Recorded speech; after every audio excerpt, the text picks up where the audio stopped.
Me han preguntado varias veces cómo se determinan los valores iniciales de nuestra simulación en Rule Bender, eh, sobre todo cuando estamos hablando ya de una población de canales, en donde ya hay cientos o miles de canales involucrados.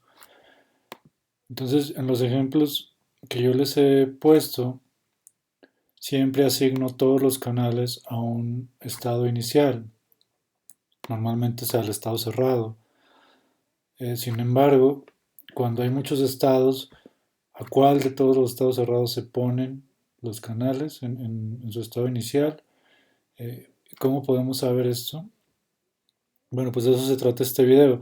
Aquí estoy usando como ejemplo uno de los modelos que hicimos al principio de un canal de tres estados con constantes de transición eh, fijas, es decir, no dependen ni del voltaje ni de nada, son parámetros que están definidos en la sección de parámetros. Aumenté este ejemplo con 1000 canales, esto no lo necesitamos. Entonces, ¿cómo asigno esos 1000 canales? Todos los pongo al estado C en estado inicial, los pongo al estado O, los pongo al estado I, los distribuyo en los tres estados, ¿cómo saberlo? Entonces, eh, fíjense cómo, si yo los asigno esos 1000 canales al estado inicial C y ejecuto la simulación, se observa que la curva roja seguro es la del estado C. Entonces están aquí los 1000 canales en el estado C y el estado O y el estado I parten de 0 canales en ese estado, ¿no? Si los 1000 están en C, pues los otros dos estados tienen que estar en 0 canales, ¿no? Entonces, pero estoy simulando un voltaje fijo, las constantes de transición no cambian en el tiempo, pero sin embargo, se ve que el número de canales en los diferentes estados sí está cambiando. O sea, yo no estoy cambiando nada en mi sistema, ni un parámetro, ni una constante de transición, nada. Y aún así yo veo un cambio en el número de canales en los diferentes estados. Eso me indica que el valor inicial no fue el correcto, porque de haber sido el valor inicial correcto, yo tendría que ver tres líneas pues aproximadamente rectas en donde no hay cambios, como se ve aquí al final. Entonces estas curvas, una vez que dejamos que se estabilice el sistema, pues, o el modelo, o la solución del modelo, nos puede dar una idea de cuál es el valor inicial correcto. Entonces, fíjense cómo se estabiliza aproximadamente, no sé, eh, ¿qué será? Tal vez como alrededor de 300. eh,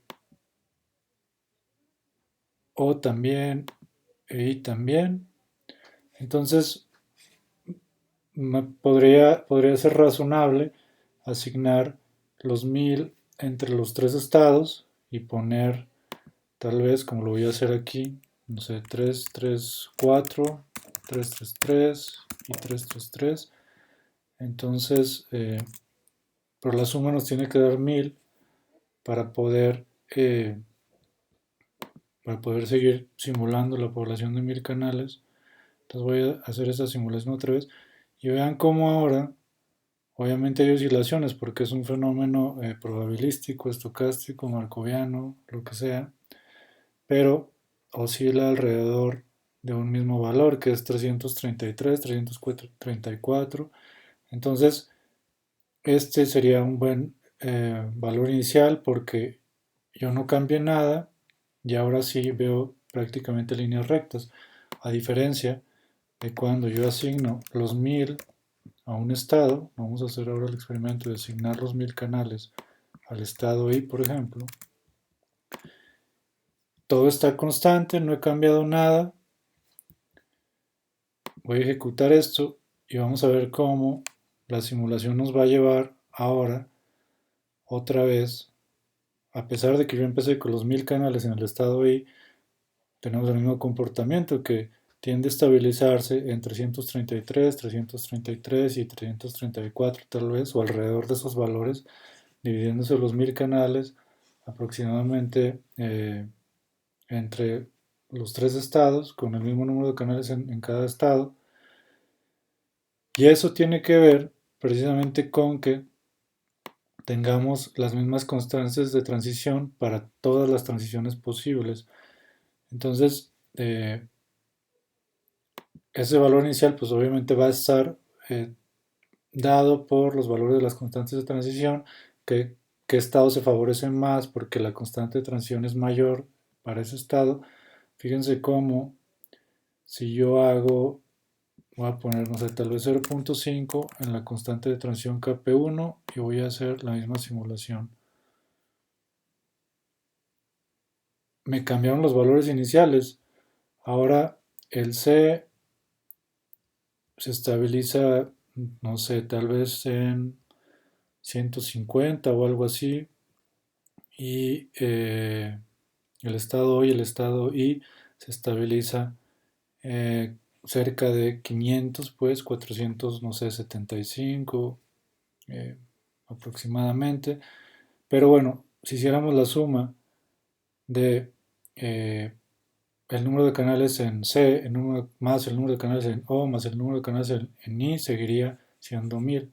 Lo único que cambia es, con esas constantes de transición, cuántos canales hay en cada estado en una simulación estacionaria, es decir, donde no hay un cambio en las constantes de transición en el tiempo, ni ningún otro parámetro relevante.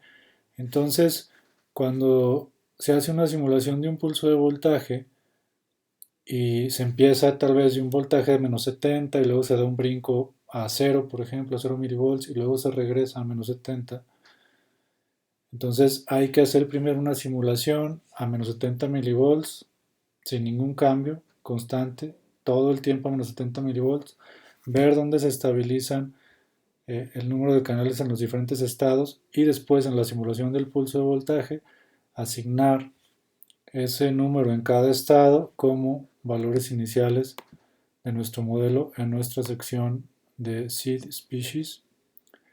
Entonces eso les permitirá hacer una simulación partiendo de valores iniciales más adecuados.